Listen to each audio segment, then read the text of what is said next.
Report.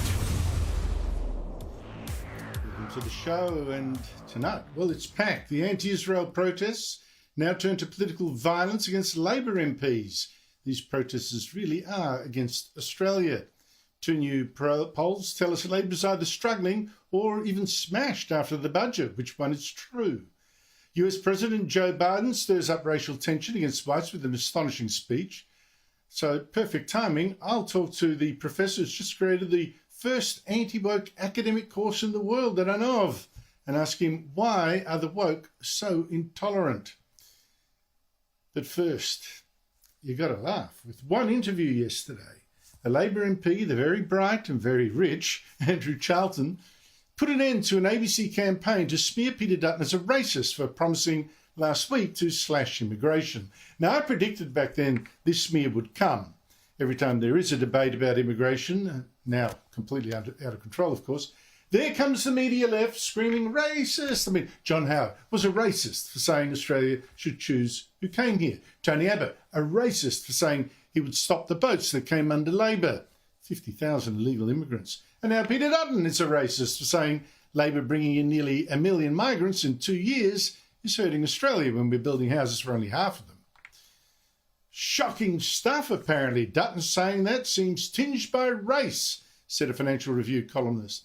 Laura Tingle, the ABC's chief political correspondent, complained Dutton was being so divisive that this should not go unnoticed even after years of Pauline Hanson and boat people politics. This was populist political mischief. Populist, I think Tingle actually means it's popular. In fact, just today, Resolve poll said 2/3 of Australians demanded less immigration, thought it was too high. But another ABC star, 7:30 host Sarah Ferguson, just couldn't stomach having Dutton talk like this about mass immigration. To put Australians first in terms of home ownership, and that's a very key part of the speech. Australia first doesn't sound like a very Australian type thing to say. Putting Australians first, that's un-Australian, says the ABC. Makes me wonder what the ABC's preferred slogan is. Put Australians last. Now, we have got to treat immigration policy more seriously than this. I mean, immigration changes a country. It could be for good overall. It could also be for bad. It depends, how many people you bring in and how and who exactly. Now, Japan, for instance, thinks it's much more culturally united and safer by bringing in very few immigrants, right?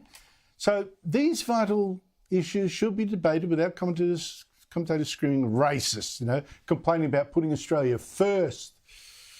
Not that Peter Dutton was backing down today. The outrage from the usual suspects about, why you're proposing to cut the migration program, because I'm putting Australians first, that's why. I want to make sure that our migration program works for our country, not against the interests of our country. But back to Andrew Charlton, the Federal Labor MP and former Chief Economics Advisor to then Prime Minister Kevin Rudd. Charlton has now exposed this whole fake outrage about Dutton blaming immigrants in part for housing prices going up. Racist. Of course they're doing that, he said to Sky News' Andrew Connell yesterday. Of course the Albanese government's overseeing a housing crisis. In fact, causing it, really. It's true that we're in a full-blown housing crisis, and that's why the government has announced $32 billion in new housing initiatives. Now compare that with the opposition leader who had his big chance in his budget reply, and he did not announce a single new dollar for housing supply. You just called it a full-blown housing crisis. Do you accept that the immigration that's occurred has contributed to that? Absolutely. There's no question that high levels of immigration put pressure on housing prices.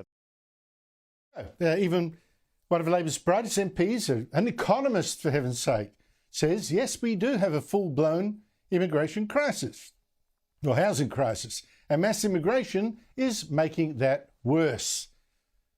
So what fool would think it's racist to say this has got to change?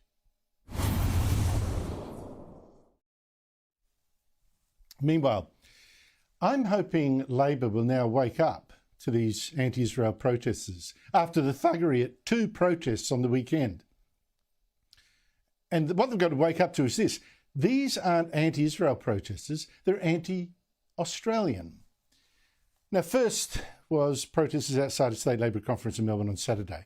Physically attacked and manhandled Labor politicians.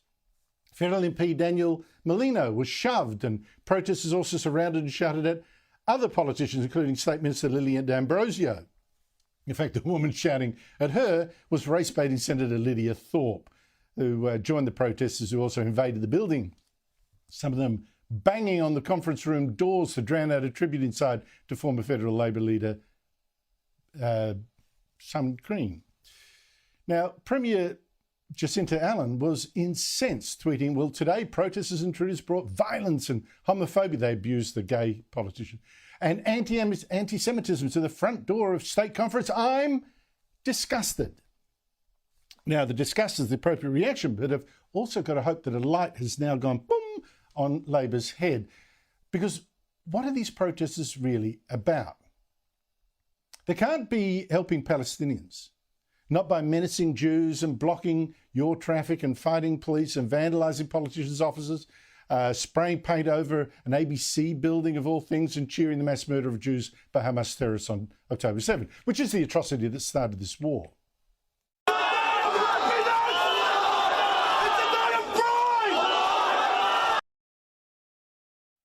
Now, nothing these protesters do here will stop Israel from firing even a single bullet. Because Israel knows it's fighting for its existence, and it's not going to stop just because protesters here trashed Labor Minister Bill Shorten's office or Deputy Premier Ben Carroll's office. Nor will any of this stop Australia selling weapons to Israel, because guess what? We don't. Haven't for years. So, none of what you've seen on those streets will stop deaths in Gaza, but it does hurt Australia. Most obviously, of course, protesters are importing a Jew hatred unparalleled in our history.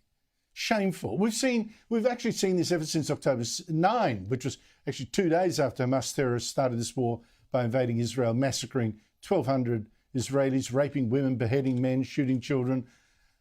October 9, when protesters marched on the Sydney Opera House to disrupt a memorial to the victims in Israel and chanted Jew hatred like this.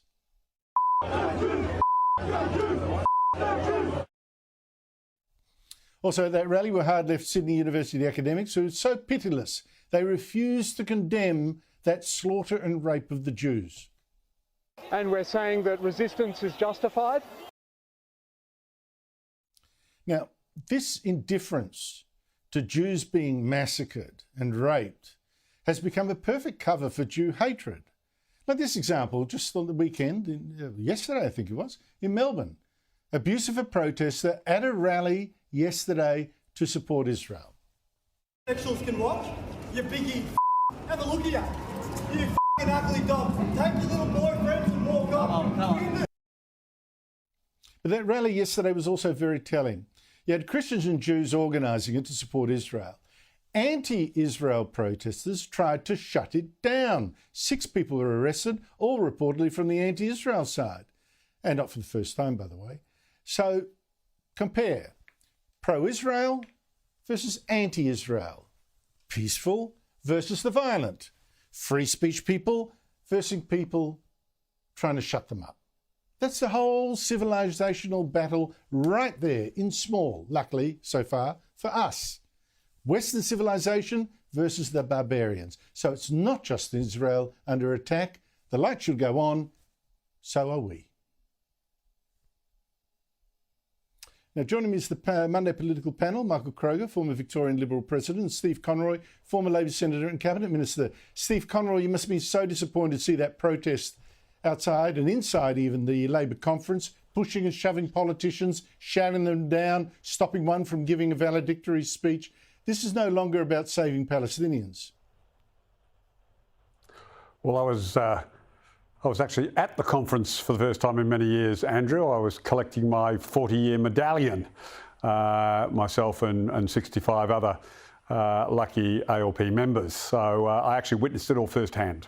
And it was disgusting, it was disgraceful, it was everything about why these protesters need to understand that they are behaving in a thuggish and intimidatory way. It's not acceptable in Australia. The sort of intimidation, abuse, homophobia, as Jacinta Allen has described, anti-Semitism, all of those things were completely rife through the 2 days of the ALP conference, as well as on the steps of the Parliament House.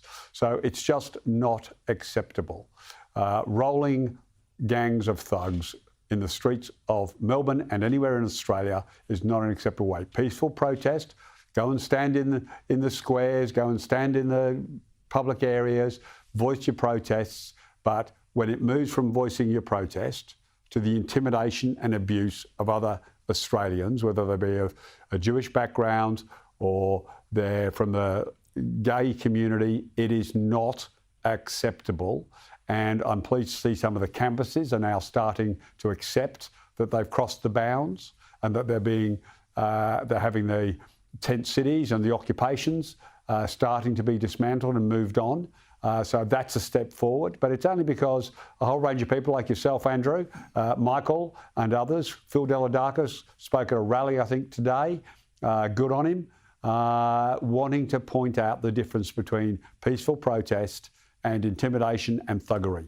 It has to stop, and if the authorities are needed to draw that line, then that's what needs to happen. There's the key, Michael, because this is what, Stephen said, they've got to realise, what they're doing is thuggish. They realise that.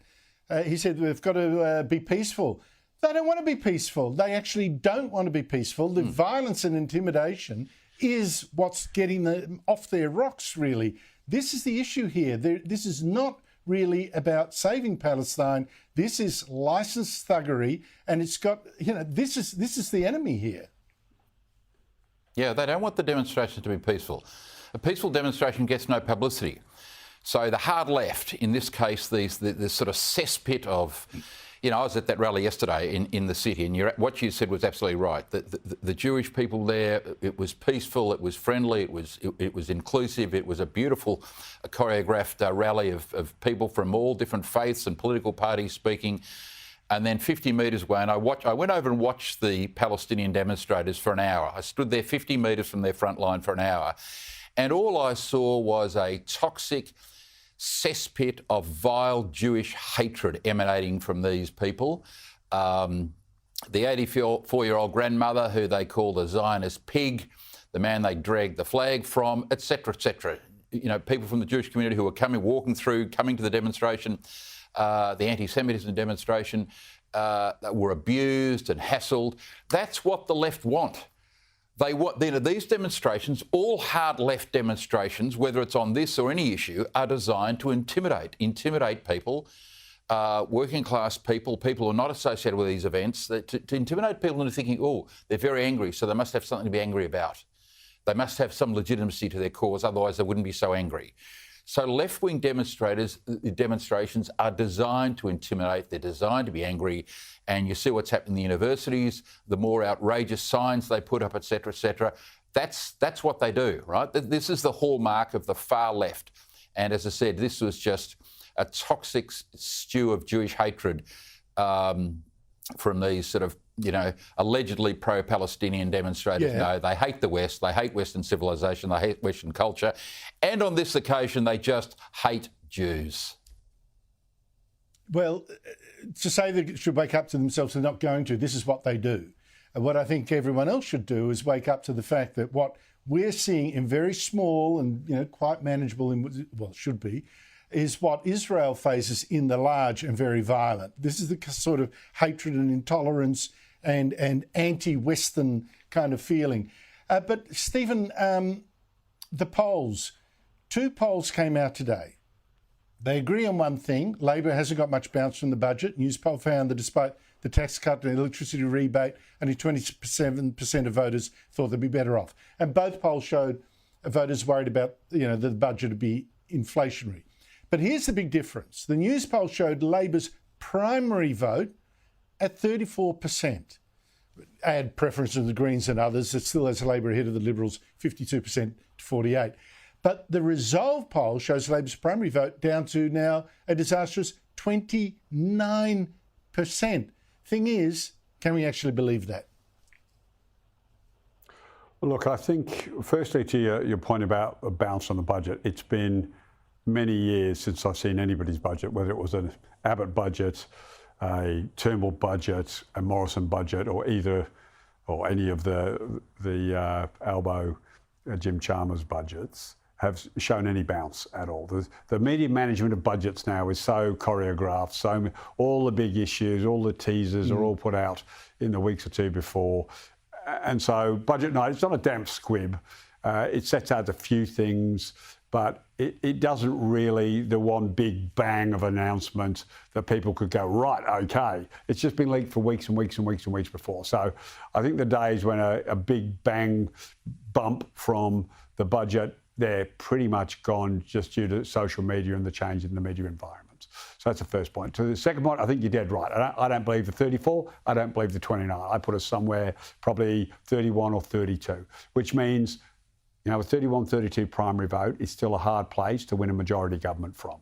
I'm sure the Labor hardheads are looking at these polls going, they're a chance of minority government, they're a chance of majority government, and it'll come down to a seat-by-seat contest. That's the thing we keep forgetting.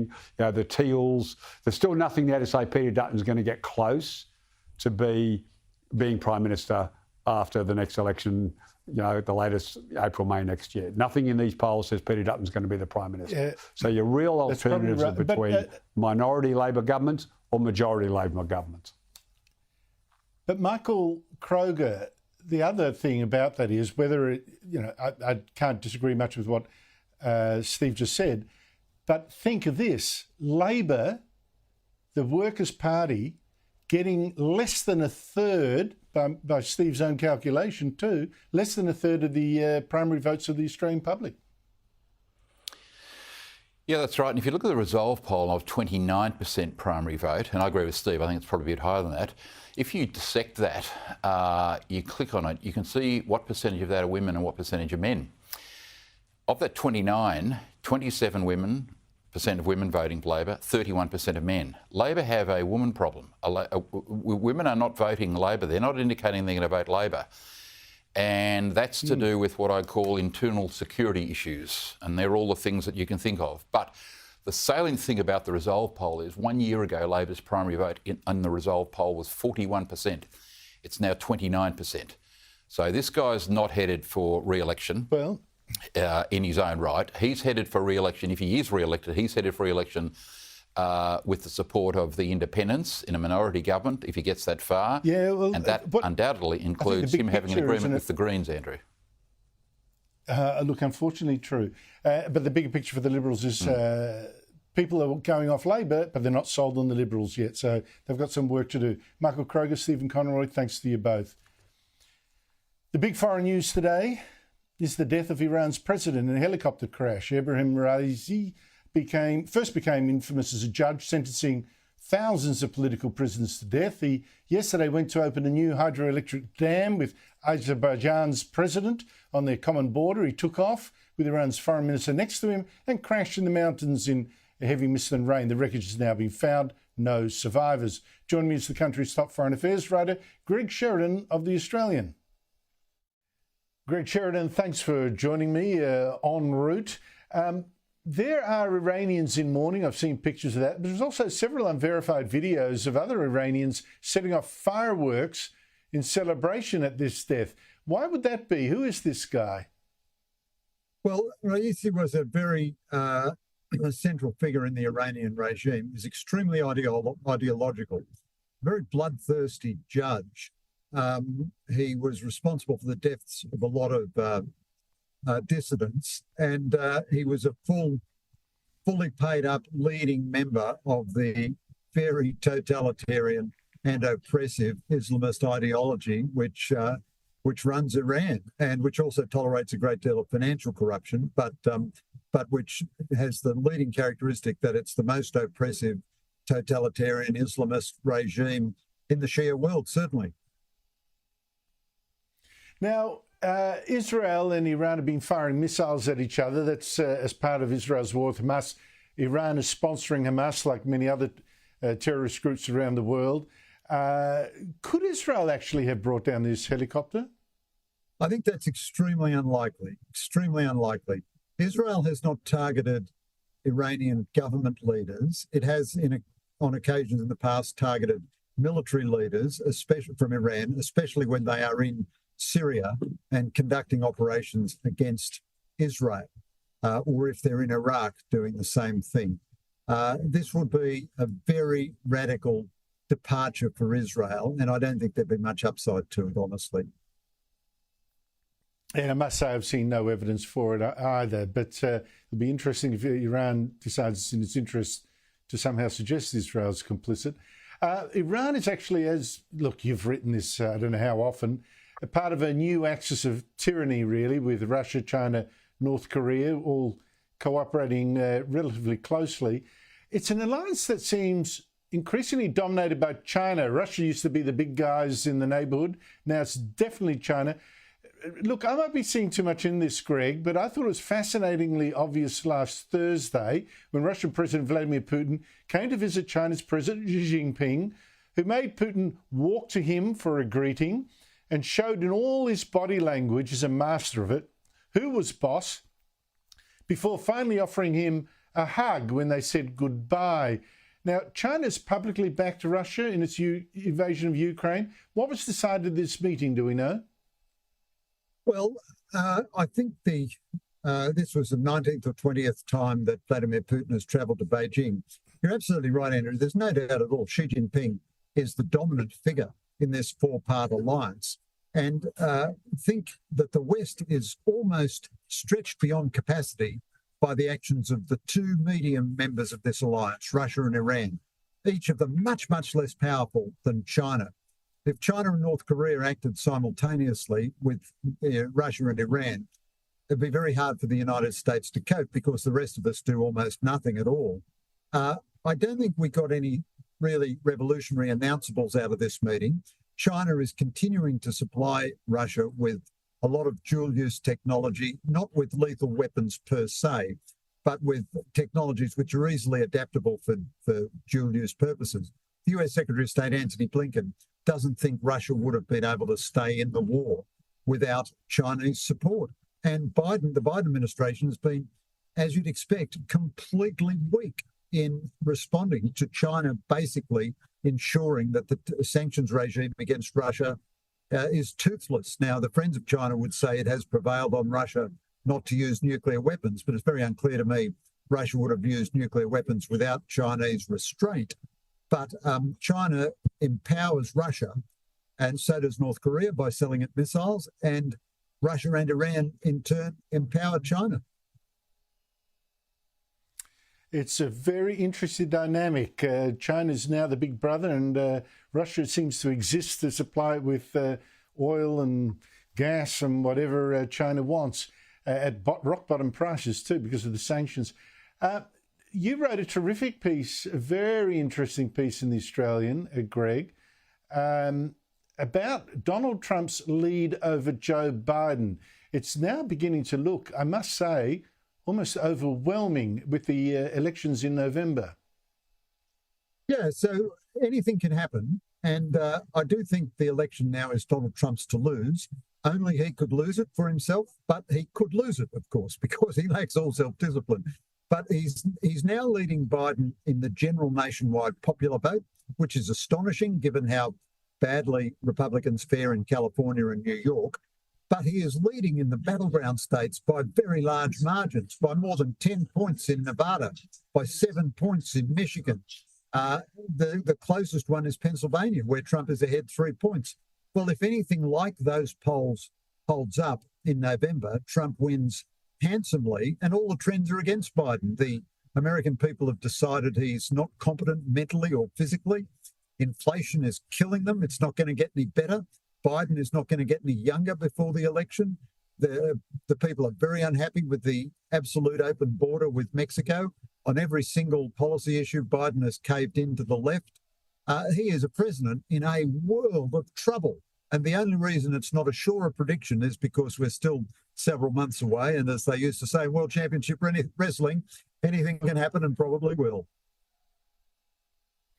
Oh, yes, but like you say, I think it's Donald Trump coming home with a wet sail. We'll see. Greg Sheridan, thank you so much for your time. Thanks so much, Andrew. After the break, the professor who's teaching the first university course about woke politics and the threat. After this. Now, as you know, we live in the era of woke. Don't we just see that in all these anti-Israel protests now? All these protesters dressing up like Palestinians and protesting effectively on the side of Islamic militants who've decided are the oppressed because of their skin colour and the fact they're poor. You know, someone must have oppressed them. So, I mean, the whole thing's a joke. Woke politics, of course, is worst in our universities. That's where, with their whiteness studies and their pronouns and all this kind of stuff. But there's actually a fight back. Professor Eric Kaufmann last year quit as a professor of politics at the University of London after years of harassment for criticising woke politics. He moved instead to the University of Buckingham to, among other things, start the first course studying woke politics. And last week he published his newest book, The Third Awakening, it's called, a 12-point plan for rolling back progressive extremism. Professor Kaufmann joins me now. Professor Eric Kaufmann, thank you so much for your time. First, can you tell us, how do you define woke? The simple one-sentence definition is the making sacred of historically marginalized race, gender, and sexual identity groups. So that's the sentence definition. What follows from making those groups sacred is that you cannot offend even the most sensitive member of such a group. And if you do, you've transgressed the sacred and you must be excommunicated or canceled. So the kind of fuzzy philosophy that emerges from making those groups sacred is this idea that we must have perfect equality of outcomes, so no race or gender gaps, for example, in the boardroom, and we must have perfect emotional harm protection for these groups. So that means, again, any speech which could be construed as insensitive in any way must be censored. And that's really what brings us to cancel culture. Can you explain to me one interesting development of the whole woke movement? Why is being anti-Israel now so woke? How come that's become the woke cause of the day? Well, because race is sacred, the white, particularly white male, is the fallen, if you like, has the lowest number of oppression points. Black or indigenous has the highest number of oppression points. That creates a lens on the world, a lens of white oppressor and minority, indigenous oppressed, white colonizer, settler versus minority, powerless, indigenous, innocent. Now, you take that lens as applied to a country like Canada, the US, or Australia, or Britain with its empire. You take that same kind of racial lens, black versus white. You apply it then into Israel, where, of course, it's a much more complicated situation, but they simplify that into there's a white settler colonizer, which is the Jews, and then there is the indigenous colonized people of color, which is the Palestinians. So they've kind of transposed this woke framework around the sacredness of race to that conflict and imposed an incredibly simplifying lens. And that's really what's energizing them. You know, so if both of these groups were unambiguously, you know, if we were talking about Yemen or China, even if the West was supporting one side, it just wouldn't have the same pickup because it doesn't easily fit that narrative of white oppressor of people of color. And that's really where I think the energy and the fire comes from for the left on this. I think you're really telling us too that just trying to argue back in terms of, no, you've got your history wrong about Israel, or you've got your demographics about the Jews in Israel wrong. It doesn't work. This is not about reason. This is about good or bad, and they need, in fact, the Israel to be seen in that prism. Otherwise, it simply doesn't work for them. Now, to me, this is one of the great dangers of wokedom, that it takes us out of reason and into the into the arena of force and intimidation. Your book, 12-Point Plan to Wind This Back, is the subtitle. What are some of your best ideas to winding this back? Well, what I argue is, first of all, young people are twice as woke, at least, much less tolerant compared to older people. Young leftists are much less tolerant compared to older leftists. I'll give you a couple of examples. If you take the United States, young people split roughly evenly between supporting Hamas and supporting Israel. In Britain, young people under 25 are roughly split over whether J.K. Rowling should be dropped by her publisher, whereas anyone over 45, it's low single digits who believe that. So we have to get at the education system, and in particular the school system.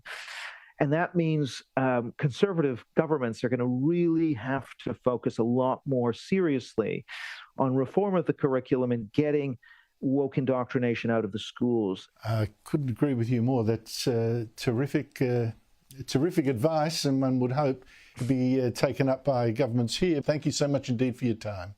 Thank you very much. After the break, should children under 16 be banned from social media? Big push for that.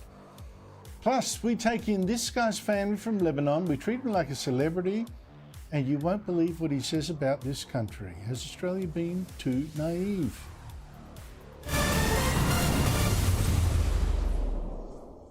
Now, we're starting to see the real agenda of some anti-Israel protest leaders here. And wow, this example. Nasser Mashni is president of the Australia-Palestine Advocacy Network. He likes to appear on ABC TV wearing a lapel badge that links the Aboriginal and Palestinian flags, like they're both the same cause. He seems so reasonable, in fact, that Foreign Minister Penny Wong gave him a meeting and a shout-out on X.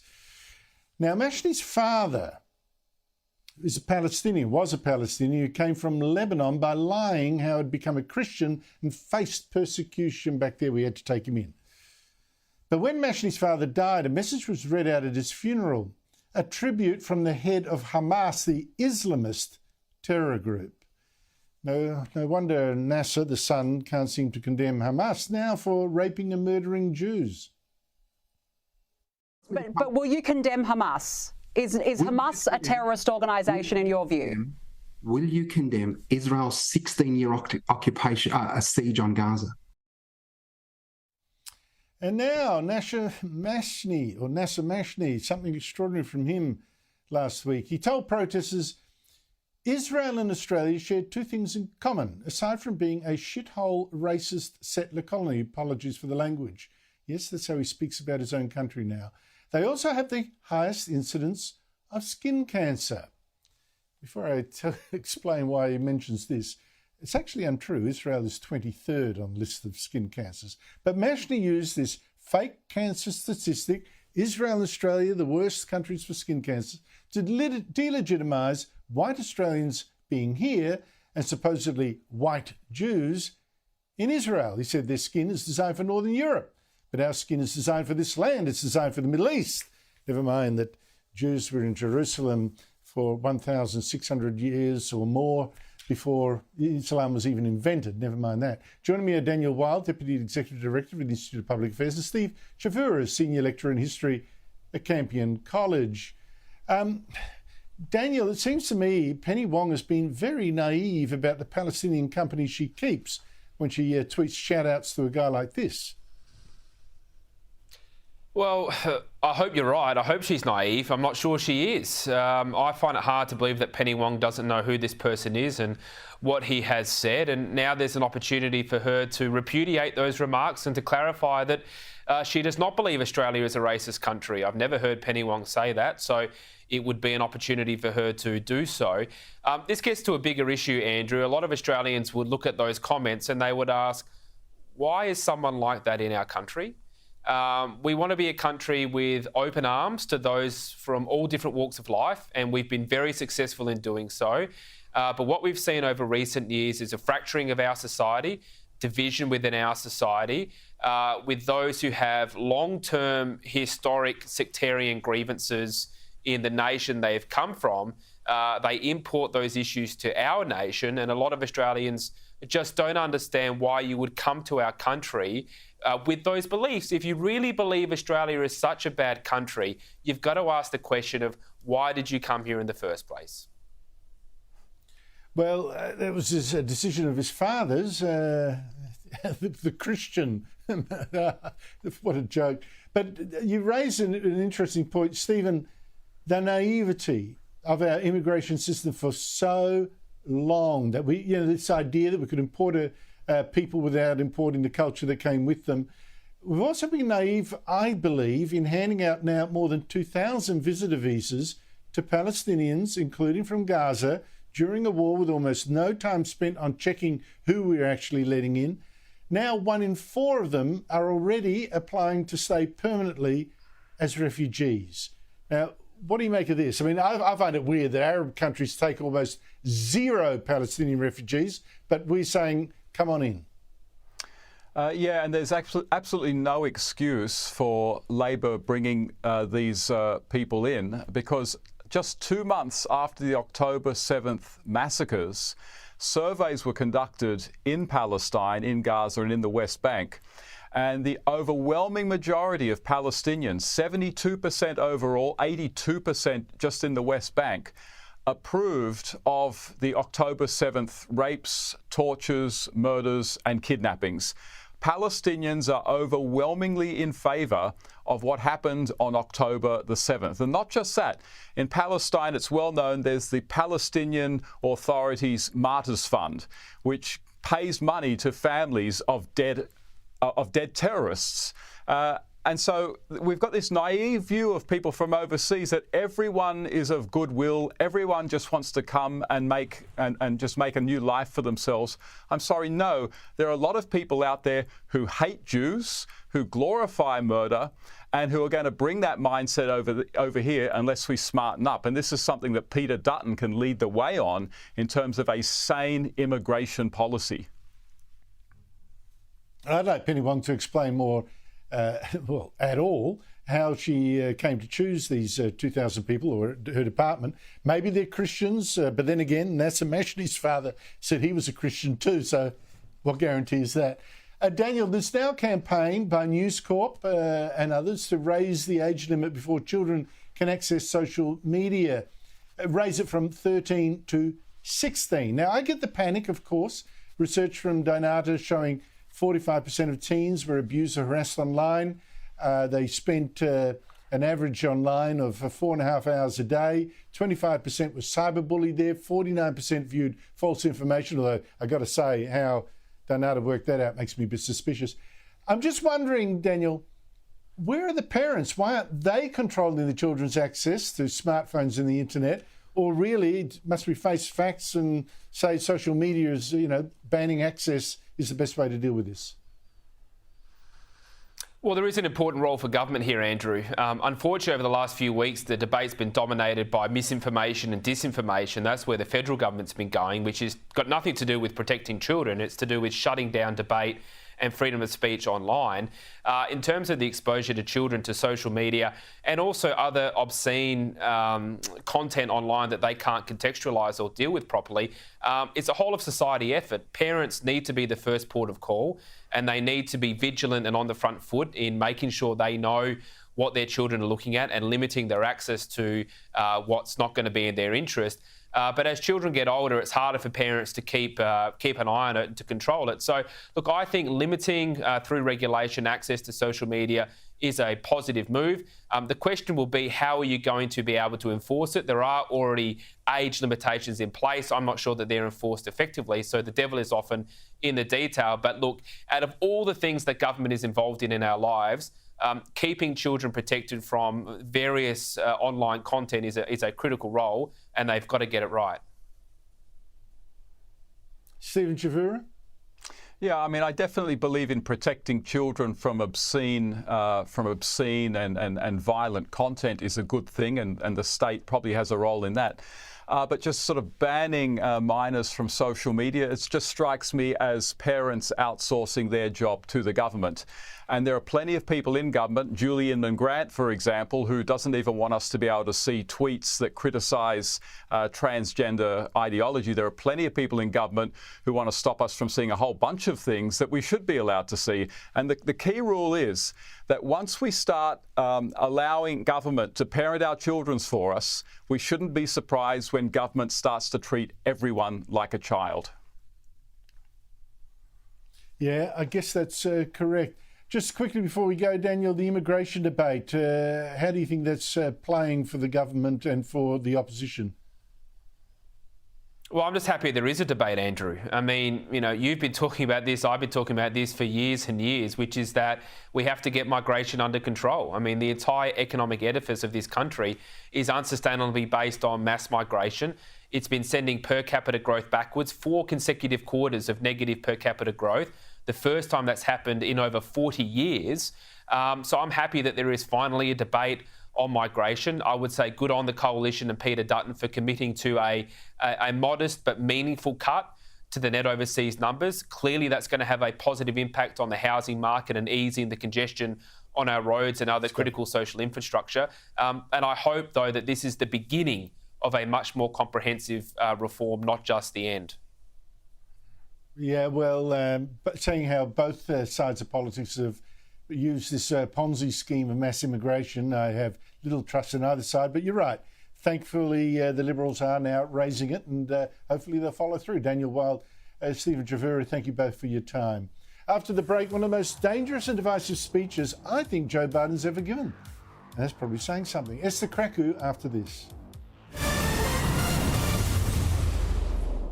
Joe Biden, what a stunning performance yesterday, as in stunningly bad.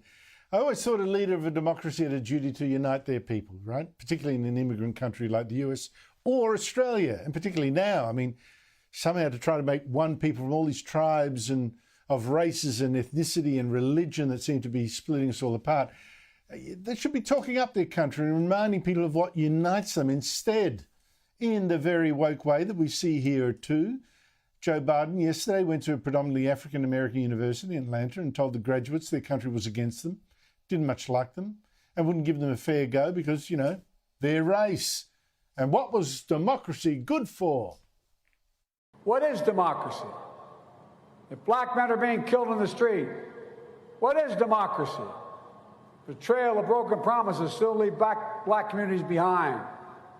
What is democracy? You have to be 10 times better than anyone else to get a fair shot. And most of all, what does it mean, as we've heard before, to be a black man who loves his country, even if it doesn't love him back in equal measure? Joining me every Monday is Esther Kraku, writer, broadcaster, columnist, and so much more. Esther, great to see you again. What kind of message is that? It's not exactly the best sales pitch you would expect for someone running for re-election. But Joe Biden, we have to remember, is in Morehouse College, which is a college in the state of Georgia, which is one of the key swing states that the Democrats are actually seeing nudge more and more towards Donald Trump, even though it was key in securing his victory back in 2020. Now, it's easier to basically talk about grievance politics and to talk about things that will make people angry instead of talking about aspiration, because once you talk about aspiration and prosperity and success and autonomy, people start taking a closer look, particularly on the Democrats' record on education, on immigration, and particularly how decades of basically Democrat rule in the Black community in the US has really stagnated their progress. So of course he has to do this. I mean, the speech was completely shambolic. These students are paying, you know, around $50,000 to go to that college. You don't really want to be told that after spending all that money, the country that you're hoping to succeed in is against you. But he really has no other card to play. And this is one of the things that has become very clear with the Democrats. You know, they're not talking about pulling people out of poverty or doing the things that we know will actually lead to success. Because if they do that, then those groups or those communities will not be as reliant on the Democrats or be a show vote for the Democrats in the future. And I think Donald Trump, for all his faults, summed this up when he said to the black community, what else do you have to lose? And I think that was the most damning indictment of the Democrats, and particularly Joe Biden, because they have basically run mainly ethnic minority cities for decades, and they seem to be getting worse, not better. But as you say, fees there are $50,000 a student, US, right? So what is it? In Australia, more, going up to 70, unless you've got fee, some sort of fee relief. Their parents must be doing all right to afford that. And these kids now have a terrific launching pad to make good, fine education. I mean, how damaging is it to Americans? You've mentioned the political dynamic here, but how damaging a message to tell them they're victims because of their race, people who could get gunned down in the street despite obviously their advantages. It's incredibly damaging, especially when you sort of push that rhetoric to young people who are filled with hope, right? Young people that are going out to take on the world. By telling them that they're off to a bad start just by virtue of the color of their skin, you're really kind of playing down their hopes for the future. And I think this is one of those things that you kind of see a split between sort of Black American attitudes towards America and Black African immigrants that go to the US. Because, Black Africans like myself know that we're coming from a place that's so much worse and poverty is rife, and people that are against you just happen to share your reflection. These kinds of tactics don't tend to work, but in Black American communities you really see them resonate with the sort of grievance politics, because one, they don't really have much to compare it to, but also it really hits close to home in a way that people that come from outside that are really grateful for those opportunities don't see. That's an interesting point, because remind me of Barack Obama, with his different background. Colin Powell, who became Secretary of State, he was from where? One of the islands off America. The victimology culture, that's been challenged by some inspirational Black conservatives. You've got Thomas Sowell in the US, you've got Trevor Phillips in Britain, I admire him, Jacinta Nampijinpa Price here in Australia. You now, a fresh voice in this debate. How come you've cast off the victimology that for many people, particularly of lesser talents, has been an armchair ride?